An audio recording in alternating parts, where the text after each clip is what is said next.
Hora de Saúde. Oferecimento Oncológica do Brasil, Centro Avançado de Ensino, Pesquisa e Tratamento do Câncer.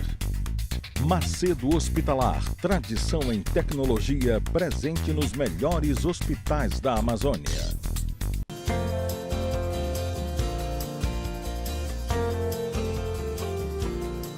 Voltamos. E continua. Não, então, a pessoa, o paciente, ele supõe que você esteja habilitado tecnicamente para atendê-lo, mas ele só está conseguindo avaliar a parte externa. Certo. É o primeiro contato, é a primeira impressão.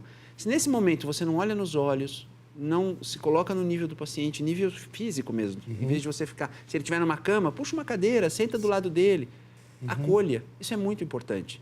Isso já vai começar a estabelecer uma ligação. Depois que você conseguir estabelecer essa ligação inicial, procure treinar o ato de escutar. Porque ouvir, a gente ouve, não tem como evitar, né? O olho a gente consegue fechar, mas o ouvido não tem jeito. Então a gente vai ouvir. Mas ouvir é diferente de escutar. A gente precisa escutar o que a pessoa está falando e reagir. É muito comum um paciente falar e você ficar... Não ter aquela... Você tem que interagir, né? Franzir a testa, se interessar, mostrar. Oh, é verdade, olha, mas que coisa. Não, eu falo para os meus alunos... Né? Enfim, mostrar seu interesse. Eu falo sempre na aula. O paciente é uma pessoa altamente carente. Ele quer atenção, ele quer... Às vezes, eu tinha um chefe na Escola Paulista, que ele, o professor Dirceuzão, sim, velho, Dirceuzão. Conviveu com ele, sim, né? Sim. 90%, e Zinho, os dois. 90% do que eu sei eu aprendi com o Dirceuzão. Olha só. E fui professor do Dirceuzinho, tá? Puxa vida. Ele foi meu residente. Dirceuzão era o ecocardiograma humano. Humano, até hoje eu faço isso. Você repete o eco que está errado. É verdade. Eu aprendi com o professor Dirceu. É verdade. Ele era o máximo. E o Dirceuzinho, eu fui preceptor dele. Ele era residente, eu era o preceptor. Olha. Eu era o chefe da UTI, na época, chefe da UTI. Puxa, na cara Pois dele. faz tempo isso aí, lá por 91, 92, por aí. Alexandre, então tem esse lado, o professor Dirceuzão dizia, às vezes você tem que pegar na cabeça do paciente com atenção, carinho, não tem o melhor carinho que passar a mão na cabeça. Dizer, meu amigo, eu estou aqui, eu estou cuidando de ti, tá? Fica tranquilo, porque mesmo. Eu estou cuidando de ti. Tá? Eu não vou te deixar aqui, viu, Antônio, viu, Pedro? Dona Maria, eu estou cuidando da senhora. É isso aí. A senhora vai ficar aqui tranquila, porque eu posso até sair daqui, mas eu estou de olho na senhora aqui. E essa geração atual, gerações bem jovens, eles têm uma visão de mundo muito diferente da nossa. Muito diferente. E nós temos que chegar neles com esses valores. Nós precisamos, de alguma forma, mostrar para eles que isso agrega valor. Eles são muito objetivos, eles vão atrás da internet, eles não consomem TV, eles vão atrás do que eles querem no YouTube, onde for.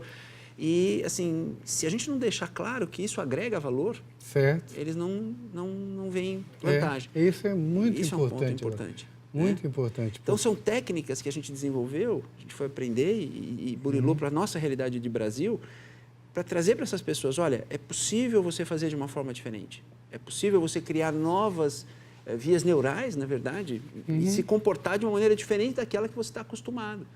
Então, tudo isso são técnicas que a indústria, por exemplo, já incorporou e que a área da saúde não incorporou.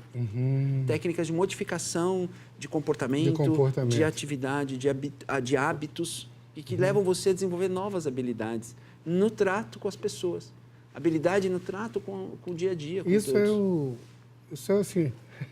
eu tô assim, empolgado até de estar te ouvindo, porque, de repente, uma autoridade como você da área, que cuida de atualização de médicos, né, do top da tecnologia do mundo, e, de repente, você está conversando comigo uma coisa que a gente vai voltar, né? Exatamente. Vai voltar para os anos 50, 60, 70, quando eu me formei, até 80, quando eu era residente. Vamos ter que voltar para aquele lado humanístico, humanitário... Não podemos perder isso.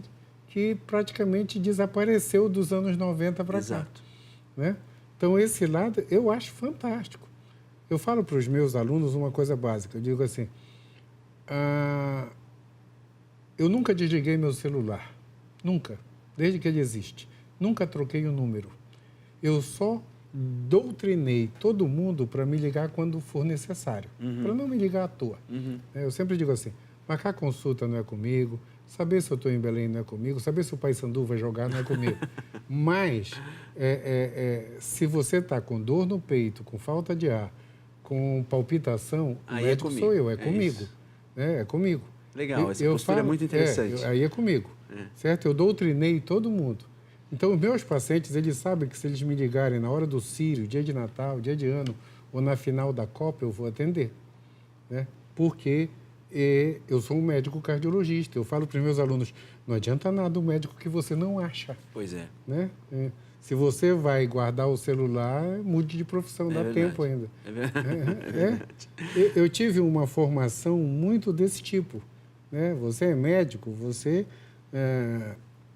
tem que estar apto dentro do que você faz. Se eu resolver ser cardiologista, né, não tem hora para alguém ter um infarto, um derrame. Sim. Não tem hora. Então, se eu sou o responsável por ele, é para mim que ele vai ligar. É fato. Né? Então, isso eu cobro até dos meus alunos, eu cobro isso aí, mas eu notei que a gente teve essa carência desse lado muito grande nos últimos 20 anos. Eu acho que é de 90 para cá. Até 80 isso era muito chegado. Forte ainda. E isso que você está falando é muito, muito, muito...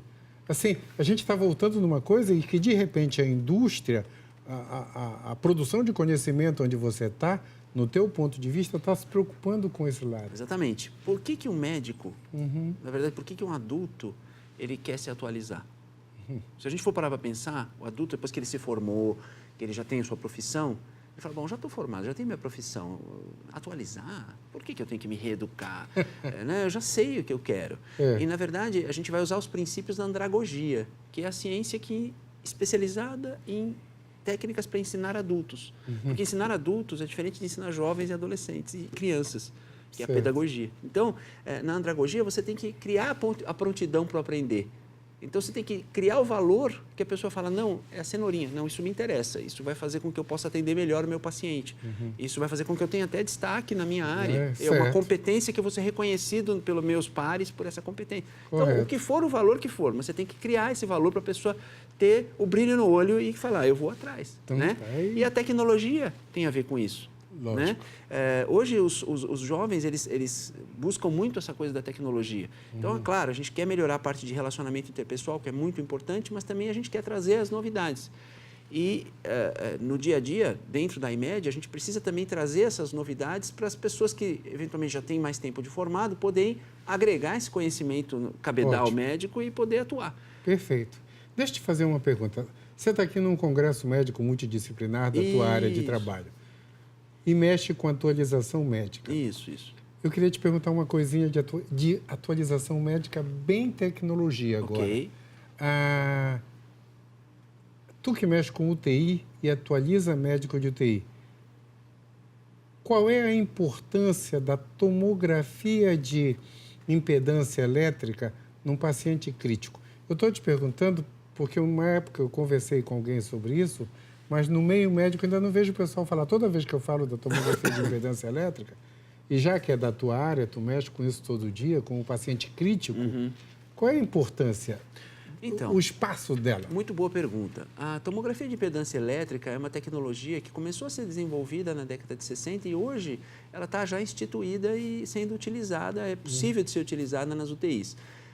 A gente tem condições de usar esse aparelho no leito de UTI. Sem deslocar o paciente para um tomógrafo que fica fora e que utiliza o tomógrafo que todos nós conhecemos, que utiliza raios-x. O tomógrafo utiliza raios-x. A tomografia de impedância elétrica não tem nada a ver com isso. Ela utiliza a dificuldade de passagem da corrente elétrica pelos tecidos. Então, existe uma cinta especializada que é colocada em volta do tórax do paciente e o aparelho, ele gera, tem um computador, né, que faz esse controle, ele gera corrente elétrica e vai captando a diferença que vai passando nos tecidos. Essa corrente elétrica não eletrocuta ninguém, não. Tá? Ninguém sente a corrente elétrica passando. É igual o do marca-passo, né? Ninguém sente a corrente elétrica. Ouve. E aí, o que acontece? Essa corrente elétrica, quando ela passa nos tecidos, onde tem líquido, né? Todos os nossos tecidos do nosso corpo, nós temos líquidos e temos o que a gente chama de eletrólitos, né? É um termo técnico, mas na verdade é sódio, potássio, enfim, essas coisas. Isso facilita a passagem da corrente elétrica. Aonde tem ar, não facilita. Então, o aparelho consegue captar esse resultado e fazer uma imagem de onde tem ar e onde tem tecido. Fantástico. A imagem da impedância elétrica é um negócio fantástico. Exatamente. Porque tu vê os dois pulmões pulmões, aí você consegue ver os pulmões trabalhando, se esses pulmões estão cheios de fluido, se esses pulmões estão comprometidos, você pode usar para várias, como posso dizer, destinações esse aparelho. Então, numa UTI hoje é rotina.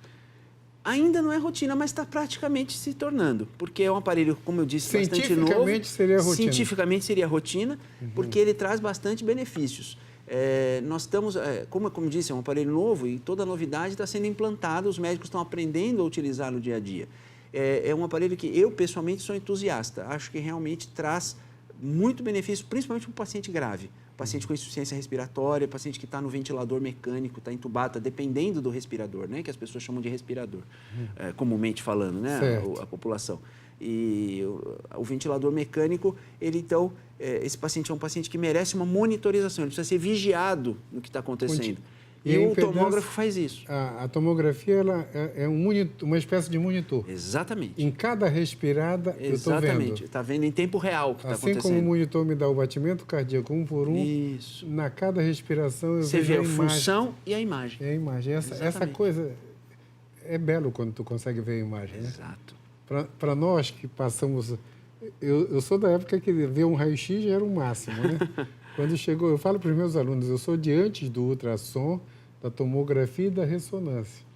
Então, cada vez que surgiu uma coisa dessa, a gente tinha, assim, com todo respeito, um orgasmo intelectual contínuo. Mas é mesmo. Eu lembro do dia do Dante Pazzanese que mostraram um eco, que mostrava o coração batendo, a válvula abrindo.